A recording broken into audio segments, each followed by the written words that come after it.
Just from my phone. All right. What's up, everybody? It is so nice to be here at Bros Night. It's really fun to get to sing with you guys. You guys are so freaking loud. I could hear you from, way down the hall. I knew exactly where you guys were. So it's fun. Okay, so now some of you may be thinking, why did they split us up tonight? Financial advice. What could be the one topic that they would need to split us up by gender for? Talk about women. And some of you still came despite knowing what that answer could be. And you can stop holding your breath because we are not talking about pornography today.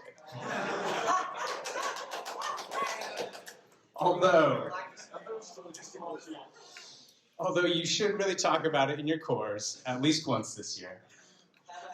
And you should have a conversation with your Corfa or close friends about your pornography use, because it is a struggle for virtually every guy. All right? So it's time to come out of hiding and get the help you need. All right? That's just a PSA. But tonight, that is not the topic, because we're going to get at something deeper than that. Okay? So I'm going to have everybody get up. All right, stand up, get ready to move. Because I'm going to ask a series of questions. And if you are the first answer, you can leave your stuff because you'll go back to your seat. But if you're the first answer, you're going to be on this side. If you're the second answer, you're going to be on this side. All right? So we're going to see what our demographics are kind of here. So are you more type A? Right? You're a planner. You need to know what's happening. You want to make the plan. Or are you type B? You go with the flow, laid back, relaxed, flexible. All right? Type A, type B. Okay, a lot of A's. All right. Next question. If you and your friends went on a trip, would you be the planner or go with the group, what the group wants to do kind of guy? I am. This is hard. Some self-reflection happening today. Okay. If you and your friends went on a trip to New York, and the one thing you wanted to go to was the Statue of Liberty, but you and your friends went to everywhere except there, would you speak up or shrug it off?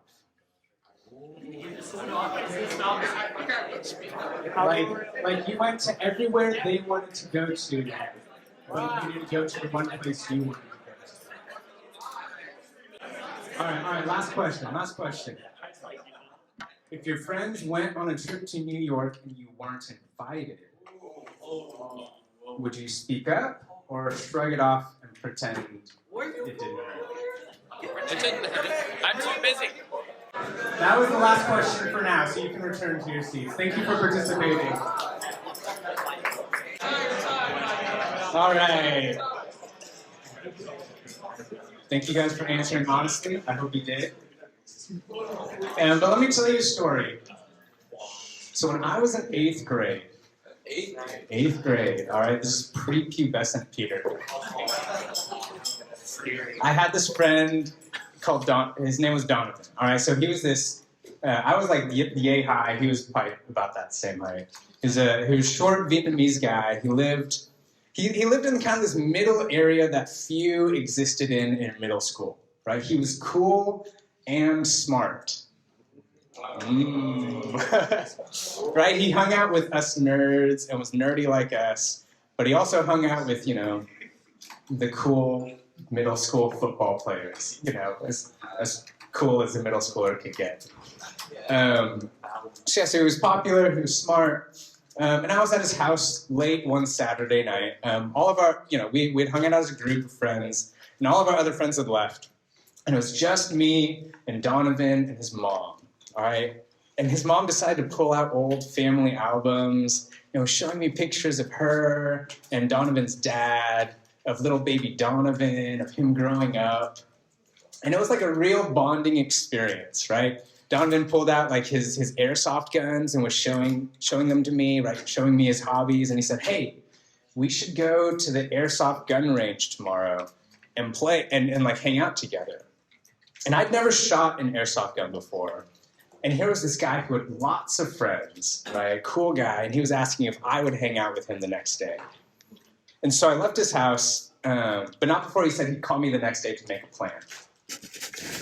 Now there was one problem. The next day was Sunday, and I had to go to church. All right. And this was the time before like cell phones were ubiquitous. Like not everyone had a cell phone. Just like businessmen had cell phones. And so all he had was my home phone number. So what if Donovan called while I was at church? How would he get a hold of me? What if he thought I didn't care about hanging out, right? What if I missed my chance to go to the airsoft gun range with him? So when I got home that night, I told my dad, Dad, I can't go to church tomorrow. And he asked me why, and I said, I have to stay home because, like, what if Donovan calls in the morning? Like, I really want to go do this thing with him. And he asked me a few more questions to figure out, like, why this was so important to me. And then he eventually said, like, all right, I'll reroute the home landline to my cell phone so that if anyone calls, I'll be able to pick up. Which apparently is a thing. I don't know if you knew it was a thing. That's the first and only time I ever knew that was a thing. So, you know, we get up the next morning, we go to church, and I'm like so excited to go to the airsoft gun range later that day. So I endure my way through church and kids' Sunday school. And when church lets out, I rush to find my dad, and I ask him, hey, did Donovan call? And he said no. That no one had called home while we were at church. It's like, okay, I'm a little disappointed, but there's still all afternoon, right? Like maybe he's gonna call later. Maybe he's gonna call later and make a plan. So we go home, and the afternoon passes, and there's no call. So at this point, it's too late to go to the gun range. It's too late to make a plan. But maybe, just maybe Donovan got too busy, and he's gonna call that evening to apologize and set up another time. So I waited all day and all night for a call that never came. And then when I went to school the next day, you know, I see Donovan, and I don't say anything. I don't tell anyone about the plans that we had made. The only person witness to my shame was my dad. There was no need to make it any bigger than it needed to be. And Donovan didn't act any different. And it didn't even seem like he remembered and knew that he had said that he would give me a call. And so I thought, you know, it was probably he just said that, right? He didn't actually mean it. It must have been just an empty gesture. I shouldn't have put so much stock or hope into it. And so I left it at that. And this is like as I'm saying this, I'm like, dang, this is a really sad story. I'm like, it was like, it's sad, but I'm like, it did not traumatize me as much as I think it sounds like it did. But this is the first time I've ever told that story to anyone in my life. So maybe...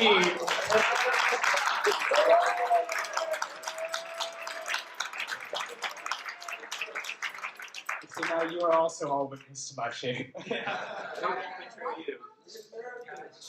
But I want to read Revelation. I think it's chapter 21. I didn't write down the chapter. I think it's 21, verse 5. Starting with it says, "He who was seated on the throne said, I'm making everything new." Then he said, "Write this down, for these words are trustworthy and true." He said to me, "It is done. I am the Alpha and the Omega, the beginning and the end. To the thirsty, I will give water without cost from the spring of the water of life. Those who are victorious will inherit all this, and I will be their God, and they will be my children. But the cowardly, the unbelieving, the vile, the murderers, the sexually immoral, those who practice magic arts, the idolaters, and all liars, they will be consigned to the fiery lake of burning sulfur. This is the second death." So when it came to facing Donovan, I was a coward. But what is so wrong with being cowardly, right? Why are the cowardly thrown in with the unbelieving, the vile, the murderers, right? There are lots of forms that cowardice can take in our lives. Historically, it's been people use it to describe people who run from a battle, right, or a fight. That might be the first thing we think of. But cowardice is more than that. Cowardice is having our lives ruled by fear.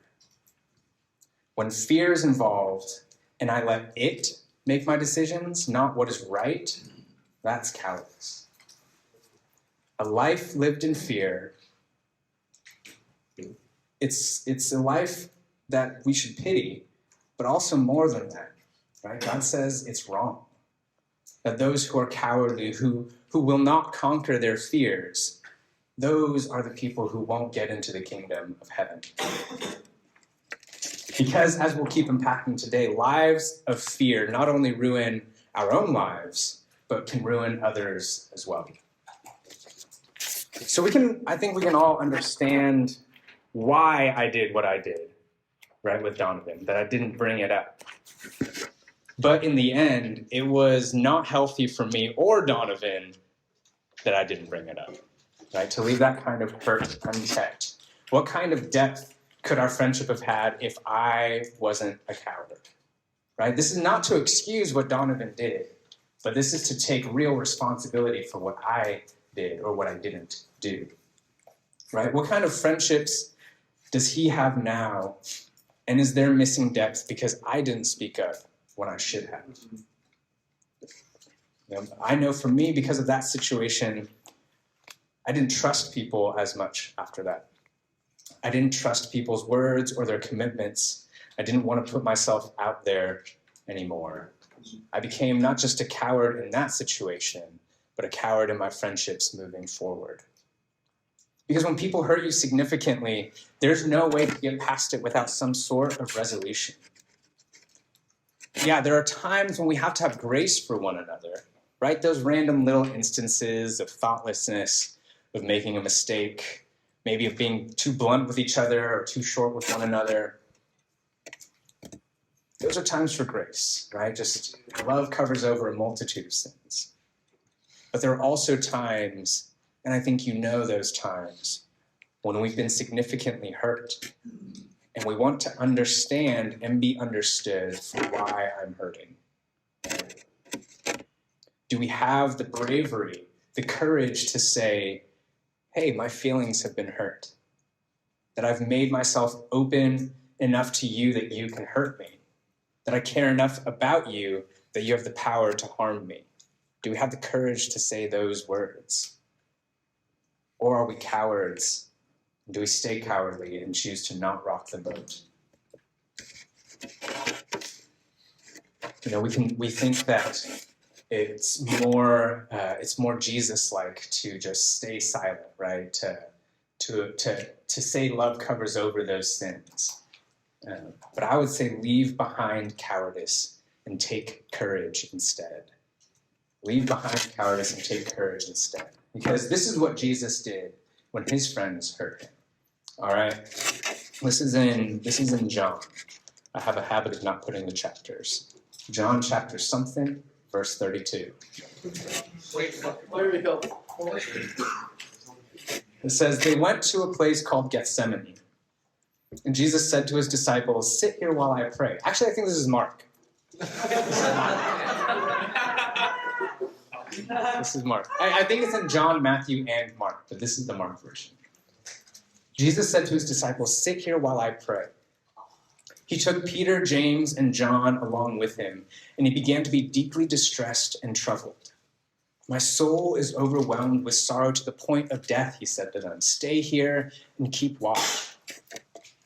Going a little farther, he fell to the ground and prayed that if possible, the hour might pass from him. Abba, Father, he said, everything is possible for you. Take this cup from me. Yet not what I will, but what you will.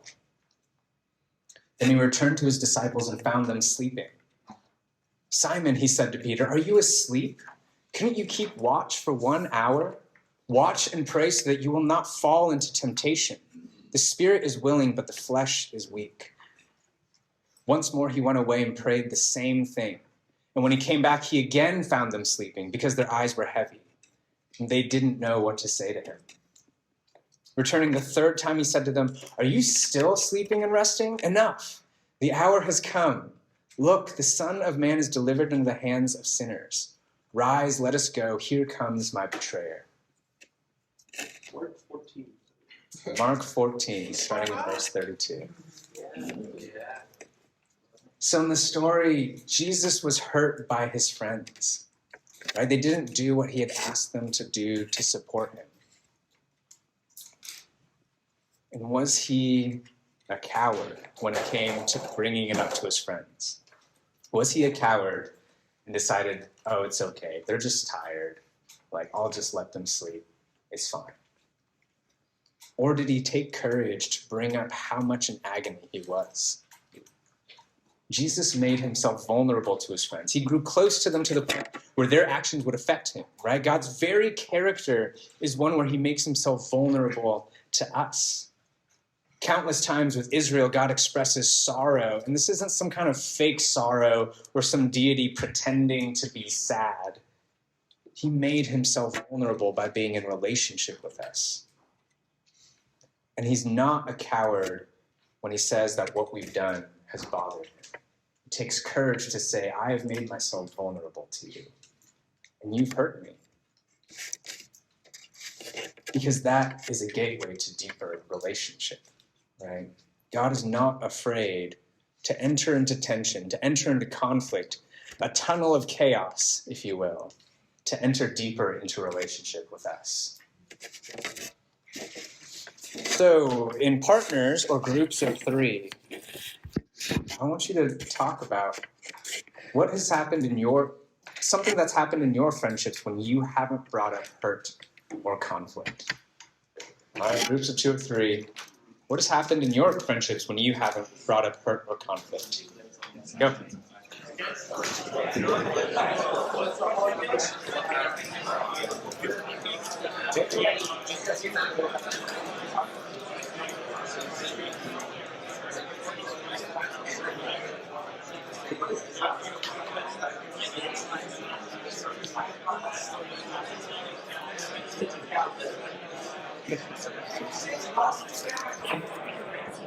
What has happened in your friendships that when you haven't brought up hurt or conflict? What is the time when you can bring up hurt or conflict?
All right, hopefully we can wrap up this conversation.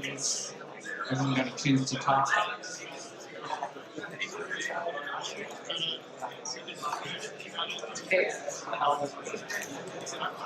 All right, let's pull it back in.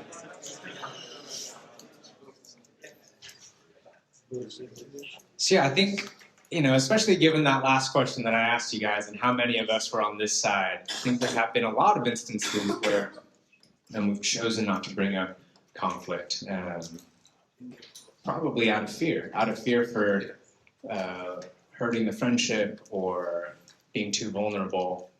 And I know, that's been me a lot of my life. And what ends up happening is if someone's hurt, I think oftentimes we can give up on friendships, right? Just like, oh, this, maybe we don't intend to, but that hurt stays with us. And we don't pursue any deeper of a relationship with that person. Slowly drift away, right? We give up on that friendship. We distance ourselves that way, right? All of that. And that's really in the name of self-protection, right? So that I wouldn't get hurt again. I'm going to distance myself. I'm going to let this drift off. I'm not going to keep risking my heart again and again. But that is a life that fear has dictated your decision, right? So, yeah, we choose to be cowards even if we don't intend to be. We become hermits and pretend that we enjoy being alone. Or maybe we actually become so disordered that we love our isolation because we're afraid of being hurt by people in the outside world. We're afraid of what they could do to us. We're afraid that by opening ourselves up, they might be able to hurt us. But we know that God created us to be in community, right? From the very beginning, he said, it is not good for man to be alone. So if you think it is good for you to be alone, ask yourself, do I know better than God? Leave behind cowardice and take courage instead. So I've got a new set of questions, okay? I'm not going to have you get up and move. This time, just think in your head, all right? Now, not all of us are in relationships. Not all of us have been in relationships before. But I think it's important to have a vision for yourself of who am I going to be if I entered into this kind of season of life, right? It's one of my pastor says, if you're learning how to be a parent when you have a kid, it's too late, right? Yeah, it's too late. Like you want to be preparing before you have the kid, not during. But it's always the best time to start was yesterday, but a good time to start is still today, right? Don't put it off. Anyways, but new questions. Say you're in a relationship and you had a boundary of not being with your girlfriend past midnight. And it's 11:59. Your girlfriend is crying in your car because she doesn't want to leave you. Do you break your boundary and call up your accountability partner afterwards to just explain the situation? Or do you tell your girlfriend that she needs to leave now and you can talk another time? Think about it.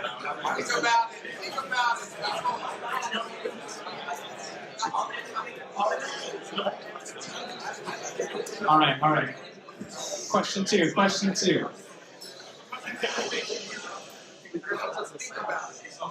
Say you're in a relationship and your girlfriend has a flat tire, but it's time for core.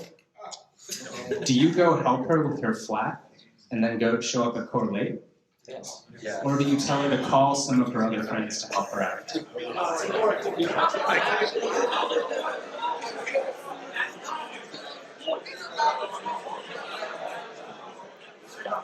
All right. Last one, man. These are a little spicy, aren't they? All right, say you're in a relationship, and you both made plans to go on a double date with some friends. It's 15 minutes until the double date, and your girlfriend is having a bad day. She's stressed. She doesn't want to go on this double date anymore. Do you call your friends and ask to reschedule? Or do you tell your girlfriend to pull it together, and if she can't, you'll just go on this double date by yourself?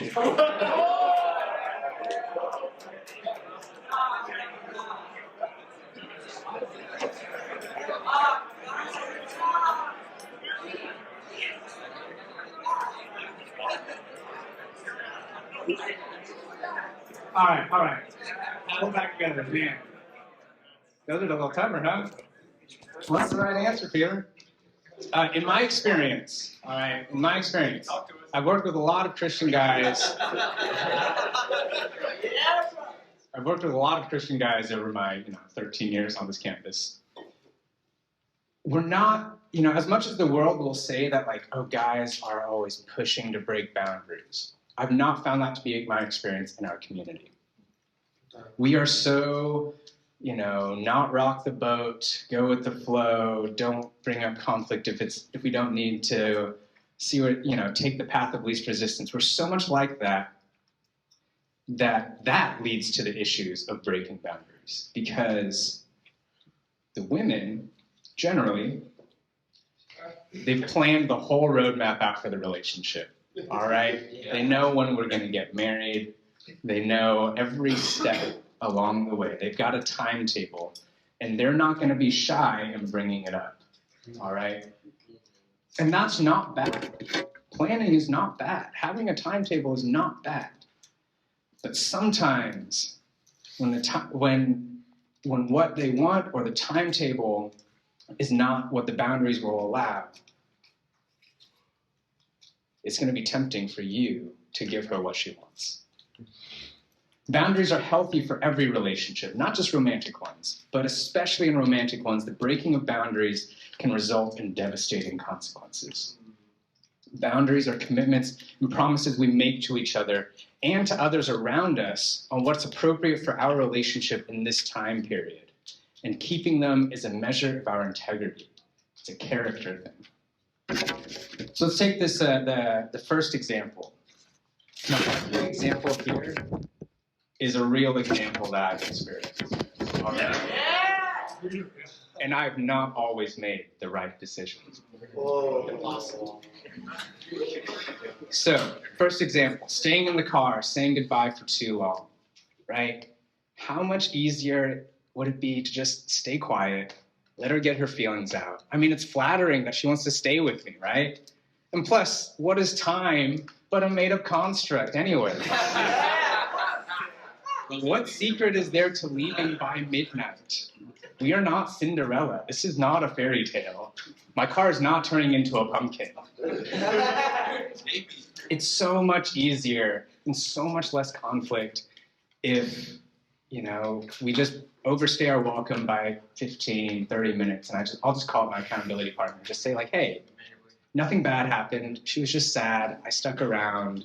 It's not like we're having sex or anything. I'm just trying to be a comforter. I'm trying to sacrifice. But I'm really making this decision out of fear, out of an avoidance of conflict, right? I don't want to rock the boat. I don't want to make her sad, more sad than she is, or worse, mad at me. Yeah. Right? And what's to keep us from breaking the next boundary since we've broken this one, right? My integrity has already been compromised. But, as long as no sex happens, it's fine, right? Well, that's not what boundaries are not just so no sex happens, all right? Boundaries are for so much more healthy things than that. It's about the, it's like a tree growing, all right? We put up certain parameters for that tree so that it will grow while it's weak, and so one day it will be strong and hold itself up on its own. That's what we want a relationship to be, right? But if you don't put up those, I'm not an arborist, I don't know, those metal stake things, the things that you tie trees to, and your tree starts growing sideways, well, one day it might still be very big. I had a very, very big tree in my backyard. Yeah. And that was very, very leaning. all right? And we had that ice storm last year, and it broke. I mean, some of you live at that house. Some of you were there. Boom. Thankfully, it did not destroy the house. No way! But I mean, it was huge. Like, it was one of the biggest streets I've ever seen. And so that's what happens when there are no boundaries, where there's nothing to keep a relationship growing healthily. All right? And if, so back to this car thing. If I break it now, like, all right, you're sad, I'm going to be here for you. Well, that communicates that whenever she's sad, I'm going to do whatever it takes to make her happy again. Whatever it is, the rules are gone when she's sad, right? My cowardice has created a relational dynamic for the rest of our lives, right? Not because I'm selfish, necessarily, is what you would think. But really, it's out of fear that I'm making that decision. And so, instead, I have to make the hard decision to say, hey, I need you to get out of my car right now. I'm sorry. It's raining. We can talk about this later. It's raining. It's like cold outside. Well, I'm not saying like we're in the middle of nowhere. I think we're at her house. Like, I'm dropping her off.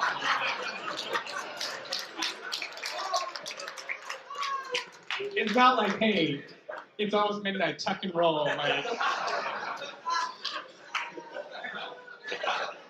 yeah. I'm dropping her off. We're at her house. We've been saying goodbye for the past 30 minutes. It's time. It's time. All right. But it's because I want my girlfriend, and maybe one day my wife, to grow and mature and have the fruit of self-control, right? That she can handle those emotions by herself if she needs to. But too often in those instances, like myself, I am weak. We as men are not willing to make the hard calls and live by conviction. We are cowards, right? We don't always lead us where we should. Now, do not hear me say that women are the ones who cause us to sin. That is not true. No way. There are many ways that we sin. There are many ways that we sin of our own accord. And there are many ways that we cause our women to stumble and sin as well. This is simply one way that I see our sin of cowardice playing out in the context of relationships, right? We would rather not upset our girlfriends. And so we choose our girlfriends over our relationship with our friends, our relationship with God, because honestly, our friends are probably going to give us less crap about it, right? Yeah. But that's a decision out of fear. I'm afraid of having a tough conversation that will leave this person who's close to me mad at me or disappointed in me or reconsidering her relationship with me. And so I choose the coward's way out and do what she wants me to do. So don't mistake fear of conflict with peacemaking, all right? You might think that you're a peacemaker, but not rocking the boat. But just because you don't enter into conflict does not mean you're a peacemaker, all right? Peace is not the absence of conflict. It is the presence of harmony, a redeemed relationship. And I know that if you have picked the right girl, right, that even those conflicts will lead to deeper relationship, right? One more thing that you should not hear me say. Yeah. Do not hear me say, men take charge of your relationship and lead like a tyrant, right? That is not what I'm saying. I'm not saying that only you know what God wants and she needs to follow you. No. Do not hear me say that. All right? The whole role of a husband and wife is another can of worms that maybe one day we can talk about, but I'm not talking about today. Do not hear me say that women are the problem. No, our cowardice is the problem. Maybe if we were actually more like women, spoke up about what we needed, and thought and actually engaged in conversation about what is good for the relationship, then that might actually lead to good things. You ever thought of that?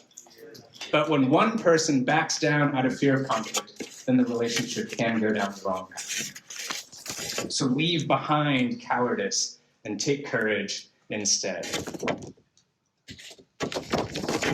All right. I'm going to give you the answers to those questions real quick, because you may be wondering. All right, so car, we've talked about that. Core. I think all of these, I've given you a false dichotomy of one or the other. But there are a lot of creative solutions out there that you can make, right? But are you making these decisions out of fear or out of love? So if she's got a flat tire and it's time for core, right? The question is not, oh, am I gonna miss core or not? It's like, what if I can make core and I'm gonna call up my friend, right? And he or she is gonna be able to come and help you out. But I'm going to, you're fine, right? It's not like you're in any immediate danger. It may feel like a crisis, but a flat tire is not a crisis generally. And so why can't I just call up a friend so that I can go to core and someone fixes the flat? Wow. Everyone's happy, right? Except the friend. Hopefully. I mean, the friend might even, I know if it was me, I would jump at that opportunity to be able to help my friend, to be able to help his girlfriend, right? Like, I would love that. The double date. Real situations, guys. Yeah. And I think there may be times, like, for real crises that you need to reschedule.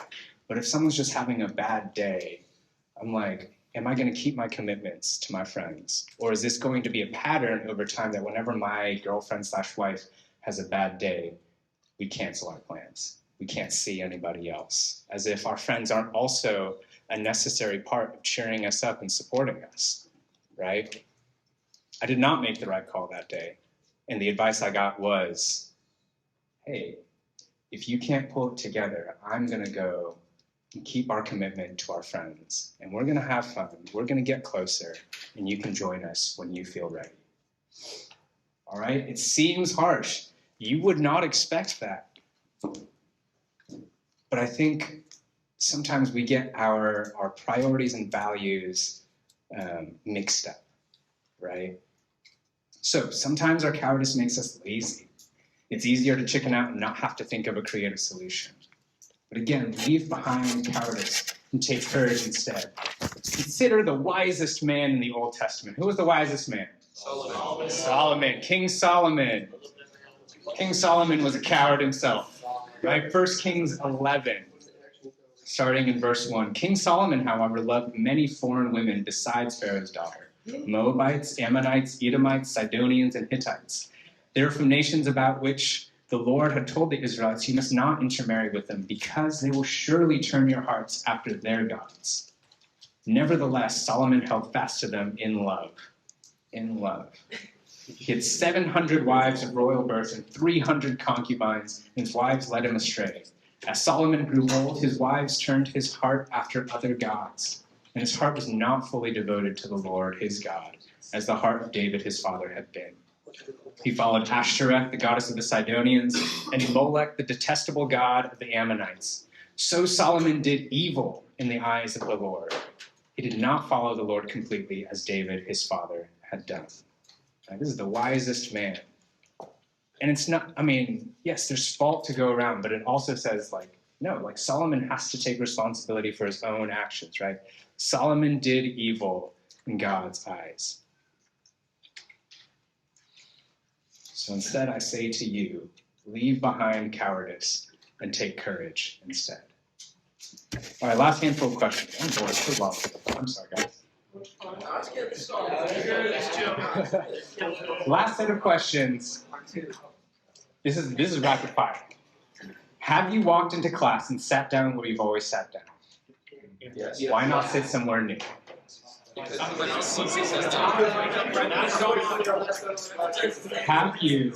Have you passed by someone you met during welcome week but ghosted you, and you chose not to say anything? Has one of your friends gone through a hard time and you don't say anything or ask questions about it because you don't know what to say or ask? Well, ask that question. So yeah, cowardice takes a lot of forms.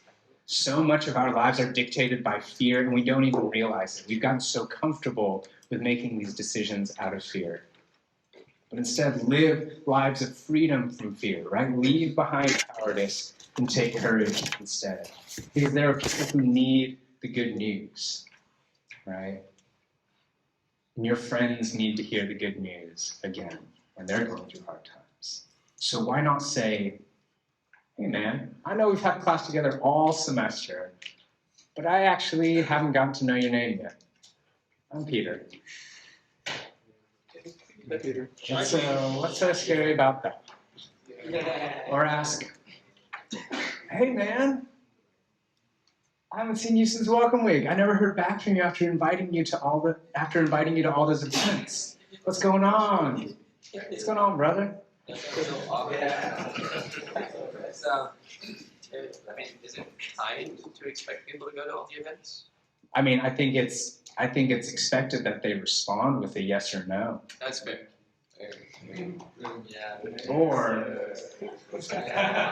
Or hey man, I'm so sorry for what's happened. I don't know what to say and I don't know what to do. But I'm here for you if you need anything. And it's totally inadequate. But I just wanted to say that my heart breaks for you. These are things that we avoid because we're afraid, because we are cowards. But can we become courageous enough to say those things? Not by ourselves. I know I'm a very fearful man. What enables us to leave behind cowardice and take courage? It's God and God alone, right? From the very beginning, He has been the God who is with us. Every time someone has said, I can't do this, I'm too afraid, what has God responded with, right? In Exodus, He calls Moses to go to Egypt, to tell Pharaoh to let his people go. But Moses said to God, who am I that I should go to Pharaoh and bring the Israelites out of Egypt? And God said, I will be with you. God doesn't answer Moses' question. He doesn't tell Moses who Moses is. He answers this question by telling him, I will be with you. So who are you that you can leave cowardice behind and take courage? God is with you. When the Israelites, after wandering the desert for 40 years because of their cowardice, they come back to the promised land, right? The one that they wouldn't take before. And so God sent them back into the desert. So after 40 years, the giants aren't gone, right? The Canaanites are still there. Wickedness and evil is still in the land. And how are they supposed to leave behind cowardice and take courage? God says, have I not commanded you? Be strong and courageous. Do not be terrified. Do not be discouraged, for the Lord your God will be with you wherever you go. When it seemed insurmountable to the disciples to go and make disciples of the entire world, right? When Jesus himself said persecutions will happen to you, it's going to be tough. What does Jesus say? Matthew 19 and 20. Therefore go and make disciples of all nations, baptizing them in the name of the Father and the Son and the Holy Spirit. Go and teach them to observe all that I have commanded you, and surely I will be with you to the very end of the age. From beginning to end, God has responded to our fear, not by saying, you're great, you're amazing, go for it. No. When we say, I'm afraid, God says, but I'm with you, and I'm always with you.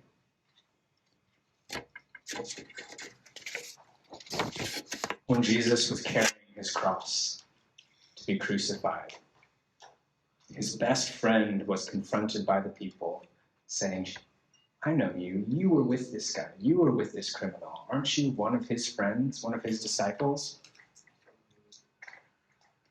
Peter was afraid, and he chose the coward's way out by saying, no, I don't know him. But at the end of his life, when the Emperor Nero wanted to kill Peter, he was not a coward. He chose to be crucified upside down. Because he knew who was with him, right? He knew that God had promised him, surely I will be with you to the very end of the age. So I pray that when we're faced with conflict with our friends, tensions in our closest relationships, romantic or otherwise, potential awkward situations with our peers, that we would leave behind our cowardice and take courage instead, because our God is with us. Amen? Amen.